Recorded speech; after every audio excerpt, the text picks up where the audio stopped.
भूतिया हवेली की रहस्यमय घटना। एक छोटे से गांव के पास एक पुरानी और वीरान हवेली खड़ी थी जिसे लोग भूतिया हवेली कहते थे। कई साल पहले वहां एक अमीर जमींदार रहता था, पर एक दिन अचानक उसका परिवार गायब हो गया और हवेली पूरी तरह सुनसान हो गई। गांव वाले कहते थे कि वहां अजीब अजीब आवाजें आती हैं और रात को अजीब रोशनी नजर आती है। एक रात 3 दोस्त रोहित, अंजलि और संजय साहसिक प्रयास करने का निर्णय लिया। उन्होंने कहा, चलो देखेंगे क्या सच में यह हवेली भूतिया है। चांद की रोशनी में वे हवेली के अंदर प्रवेश किए। हवेली के दरवाजे जंग लगे थे और अंदर की हवा ठंडी और अजीब सी थी। दीवारों पर पुरानी तस्वीरें टंगी थीं जिनमें जमींदार का परिवार मुस्कुरा रहा था। जैसे जैसे वे आगे बढ़े, एक धीमी हंसी की आवाज गूंजने लगी। तीनों दोस्तों के कदम थम गए। अचानक कैमरा का लाइट बंद हो गया।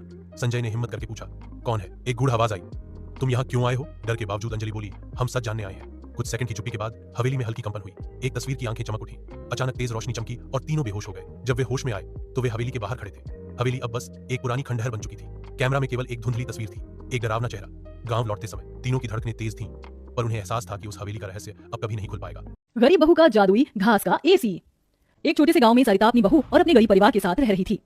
बेटा, आज हमें ये रात को सारा काम खत्म करना होगा, कल ये सारा ऑर्डर का सामान जाएगा। माँ, मैं तो कोशिश कर ही रहा था लेकिन घास ही खत्म हो गई। अब आप ही बताओ ना, मैं क्या करूँ? हमारे पास और कोई चारा नहीं है, हमें जंगल से और घास काटकर लानी होगी। इस समय जंगल में जाने का फायदा नहीं है, कभी भी कुछ भी हो सकता है। जंगली जानवर रात के समय ही बाहर निकलते हैं। अजय बिल्कुल सही कह रहा है बहू।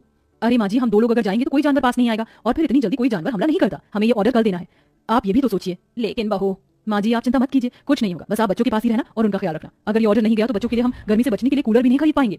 सरिता की बहू भाविका और उसका बेटा, वो तीनों घास से पंखे कूलर बनाने का काम किया करते थे, इसलिए उन्हें घास की जरूरत पड़ती थी। वह आधी रात के समय जंगल में जाते हैं। भाविका, जरा से भी हलचल हुई तो मुझे बता देना, कभी भी कुछ भी हो सकता है। ठीक है जी, मैं आपको बता दूंगी। अजय और भाविका दोनों ही जंगल में घास काट रहे होते हैं, तब उन्हें झाड़ियों से आवाज आने लगती है। क्या तुमने भी वहाँ से कोई आवाज सुनी है? हाँ जी, मैंने भी सुनी है। मैंने तुम्हें कहा था ना, इस समय आना ठीक नहीं है। चलो देखते हैं उधर क्या है। भाविका और अजय झाड़ियों के पास जैसे ही जाते हैं, उन झाड़ियों के पीछे से एक आदमखोर भेड़िया निकलता है। भाविका भागो यहाँ से, यहाँ पर तो बहुत खतरनाक भेड़िया है। अजय और भाविका दोनों अपनी जान बचाकर भागने लगते हैं। अजय, अब हम लोग क्या करें? कहीं भेड़िया ने हमें खा लिया तो? रुकना मत, बस भागती जाओ। भागते भागते वो दोनों जंगल से किसी तरह बाहर निकल आते हैं और भेड़िया उनका पीछा छोड़ देता है। जान बची तो लाखों पाए, लौट के बुद्धू घर को आए। रास्ते में चलते हुए आधी रात के समय उन्हें गाँव के एक कूड़े के ढेर के पास एसी पड़ा हुआ नजर आता है। अरे देखो जी, यहाँ पर एसी पड़ा है। अरे पता नहीं किसका होगा, चलो यहाँ से चलते हैं।